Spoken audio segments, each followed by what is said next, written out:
Hello, my name is Michelle Martin from Lullaby of the Blue, and I'm a local sleep coach for 0 to 5-year-olds, and I'm sharing this video for BabyBud Events, who is kindly still continuing to try to educate parents or new parents or parents to be on parenthood by creating an online program where they're getting professionals to come and continue to offer suggestions or advice on certain topics. So for me, I am going to be talking to you about sleep for your little ones, ranging from 0 to 5. So it could be for your new baby, it could be for your younger baby, it could be for your maybe older child as well. So, and I'm doing it based on kind of what you might be facing during this uncertain time. So I hope you find some of these tips helpful.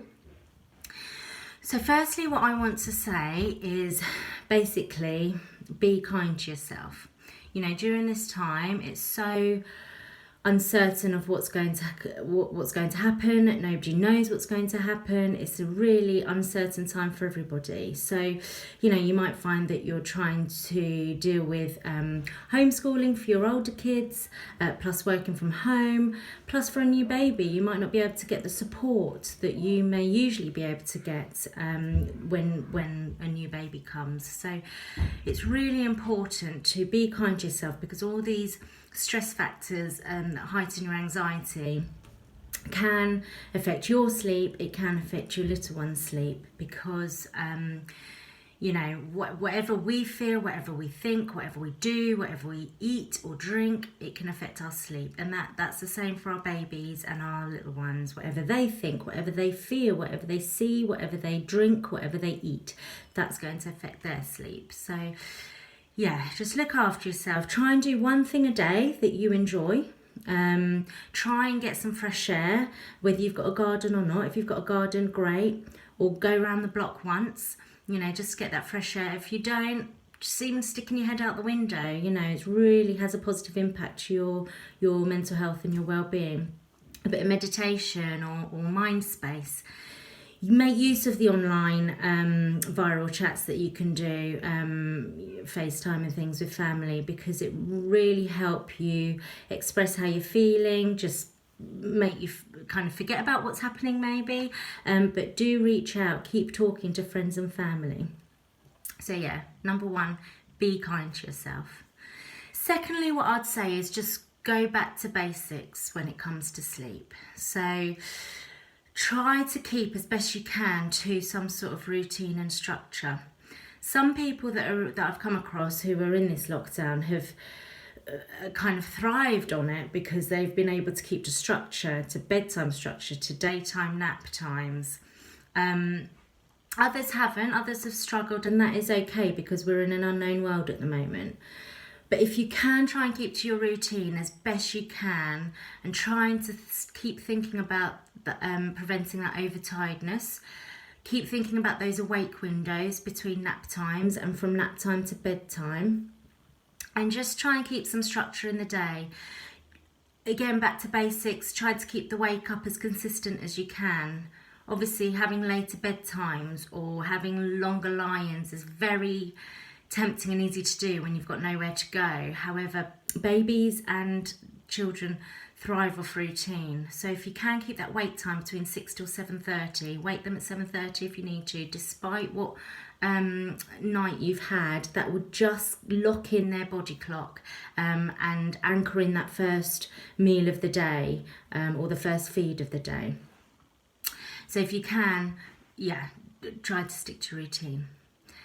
Thirdly, what I would probably suggest, you might find that your babies or your little one are just being a little bit unsettled before beds or before naps. And that might just be because they're just not having as much activity as they may usually do or have. So it might be that we have to face the fact that they're just not tired enough, so they don't need as much sleep.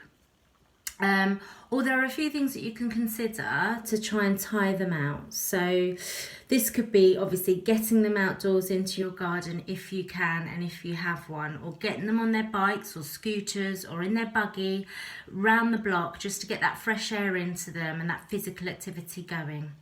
If you haven't got a garden and indoors, you can do obstacle courses with pillows, cushions, blankets, anything that can get them physically going, or even in the garden, get that obstacle course going, and those creative ideas. For babies or younger ones, a lot of floor play, encouraging them to use that physical development. Interactive activities as well to get that brain engaging, that mind engaging. Things like water play, sand play, Play-Doh, reading, writing, drawing, anything like that, just to get that mind stimulated is a good idea. Obviously, again, during this time, it's quite easy, I'm guilty of it as well, to have more screen time than usual. But obviously, if sleep is being affected, this might be just something that you want to think about kind of reducing. And again, go back to basics. So no screen time an hour before bedtime, no screen time an hour before nap times, and just trying to reduce and keep that in mind as much as possible. The last thing I want to just say that you might be experiencing is a little bit more separation anxiety. This is okay, and this is very expected during this unusual time. So what I would suggest, if they're struggling at bedtime or struggling at nap time, they just want to be close to you. Just stay with them. Just stay with them until they're asleep. You support them through it and give them that reassurance. You're not going to create bad habits. If it becomes an issue later on, it's something that we can deal with together if you feel to at a different time. But at the moment, just support them through it, or bring a mattress into your room and let them lie on the floor. That's okay, so they feel close to you. Another thing you can do for babies is little games, so peekaboo games, or leaving the rooms but still talking to them and saying, Mummy's coming back, and then do come back. So you're building up that trust that things and people come back again when they leave. So for babies, that's a good one to do. For older ones, give them that space to talk about their worries. Ask them how they're feeling. Ask them how they're doing. Say to them, it's okay to feel scared. It's okay to feel worried. Really give them that space to discuss, because bless them, little ones, they do feel that they don't want to tell us how they're feeling or that they're worried, because they just feel like they want to protect us as adults. So do give them that space to talk about it. Worry monsters or worry boxes or puppets to say, allow them to express their feelings. They're all good games to try and get out of them how they're feeling. So yeah.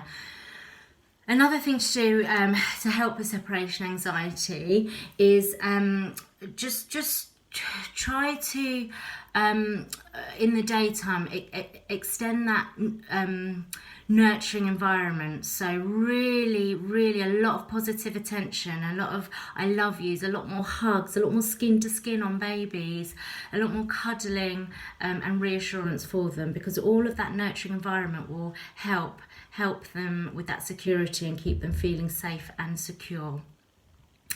So yeah, so they're kind of the tips that I'm thinking of at the moment to help with this lockdown period. Obviously, it's all kind of new to me as well, but please don't do what you need to do. It's an unusual time for all of us. If you do have any questions, please feel free to contact me. My Facebook page is at Lullaby of the Blue, or my Instagram page, Lullaby of the Blue. Stay safe, everybody. I'm wearing this t-shirt that I've purchased from goodteco.com that says the message as it is, and to support our NHS, where 100% of their profits will be going to ICU units in hospitals. So if you want to support the NHS, then head over to goodteco.com as well. I'm sending out the message. Please stay safe, please stay at home, and any questions, just give me a shout. Good luck, everybody, and take care. Bye.